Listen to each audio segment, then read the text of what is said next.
Hai, Assalamualaikum. Kembali lagi di channel Belajar Seru, cara belajar yang menyenangkan. Di video kali ini kita akan belajar tentang alat komunikasi cetak dan elektronik. Sudah siap belajar? Yuk catat bagian terpenting dari materi ini. Lalu, apa itu alat komunikasi?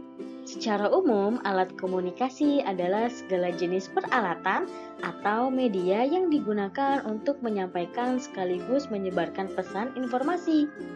Dengan kata lain, alat komunikasi adalah alat yang digunakan untuk mengirim atau menerima pesan antara dua orang atau lebih.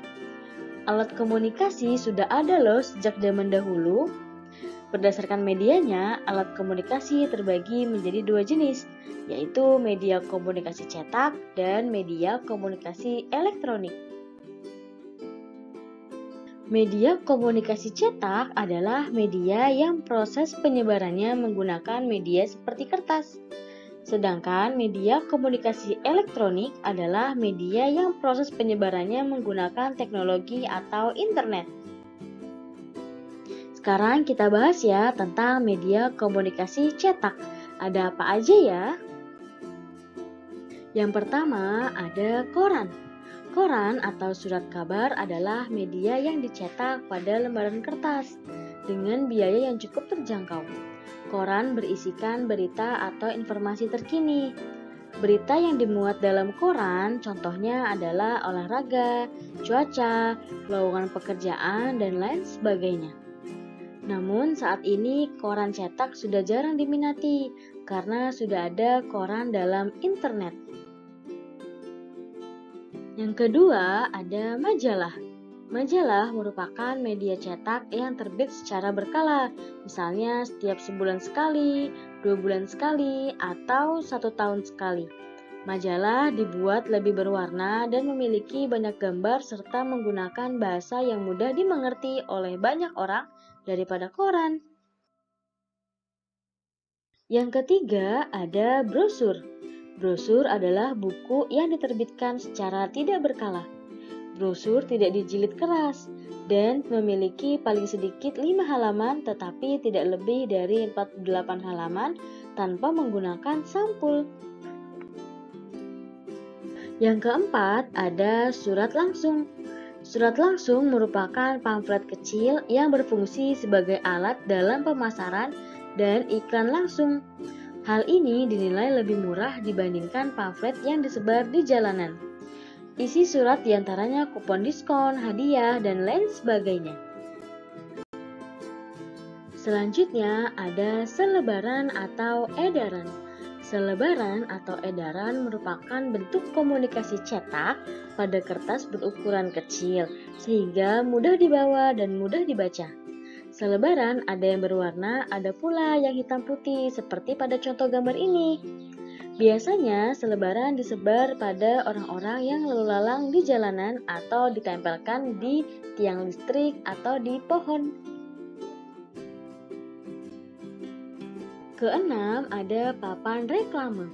Papan reklame atau billboard merupakan media cetak yang memiliki tujuan untuk menyampaikan pesan mengenai suatu produk atau jasa.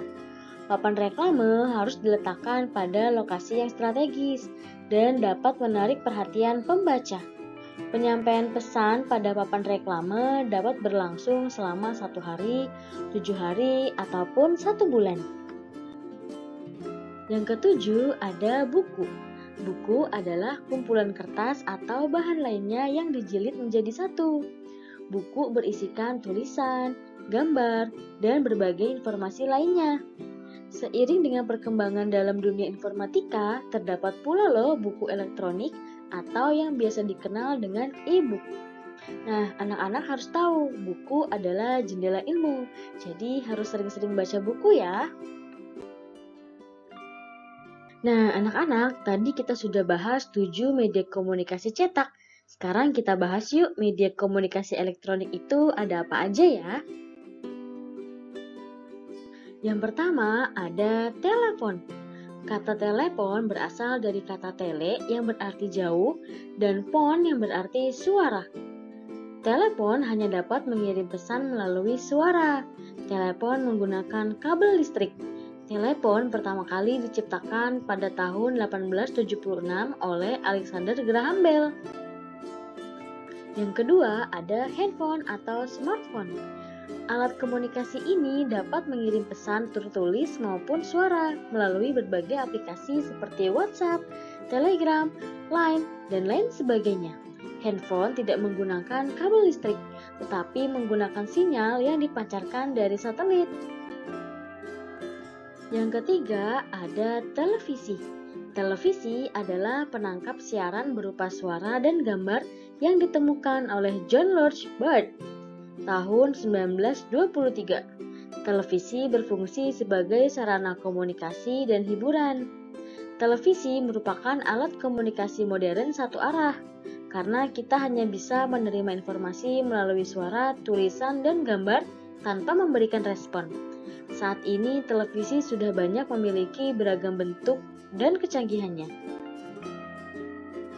Selanjutnya ada radio. Radio adalah alat komunikasi modern yang hanya menggunakan suara. Melalui radio, kita bisa berkomunikasi dengan penyiar radio. Radio ditemukan oleh Marconi yang kemudian digunakan oleh militer. Saat ini, radio sudah banyak memiliki saluran frekuensi yang bisa anak-anak dengar.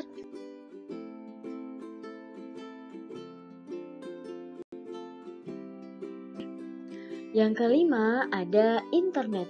Internet merupakan media komunikasi elektronik yang mampu menyampaikan informasi secara real-time atau nyata melalui telepon atau video call. Internet memudahkan kita untuk memperoleh informasi dan mengirimkan berita. Saat ini, internet dapat diakses di handphone, laptop, dan lain sebagainya. Nah, anak-anak, saat kita berkomunikasi terdapat arah komunikasi. Ada dua arah komunikasi, yaitu komunikasi satu arah dan juga komunikasi dua arah. Komunikasi satu arah ialah komunikasi di mana pendengar informasi atau berita tidak dapat memberikan respon. Contohnya televisi, radio, papan reklame, brosur, dan koran. Sedangkan komunikasi dua arah ialah komunikasi yang terjadi saat pemberi dan penerima informasi saling memberikan respon. Contohnya telepon, video call, surat, chatting, dan lain sebagainya. Nah, anak-anak, saat kita berkomunikasi ada 6 sikap yang harus anak-anak tahu saat berkomunikasi. Yang pertama, bicaralah dengan jelas dan santun. Yang kedua, gunakan nada suara yang lemah lembut. Yang ketiga, pilihlah kata-kata yang baik dan santun. Yang keempat, tidak menyela pembicaraan saat lawan bicara sedang berbicara. Yang kelima, tidak menghubungi saat jam tidur atau jam istirahat. Yang keenam, carilah informasi yang baik dan bermanfaat. Nah, anak-anak, ada banyak loh manfaat dari alat komunikasi. Yang pertama, berkomunikasi menjadi cepat dan mudah. Yang kedua, memudahkan dalam mendapatkan dan menambah informasi. Yang ketiga, sebagai sarana untuk bersilaturahmi. Yang keempat, kita bisa berkomunikasi tanpa batas waktu dan wilayah. Yuk kita rawat serta gunakanlah media komunikasi dengan baik dan bijak. Nah, anak-anak, terima kasih sudah mengikuti pelajaran PLBJ kali ini. Semoga materi yang disampaikan bisa bermanfaat dan sampai ketemu di materi selanjutnya. Dadah!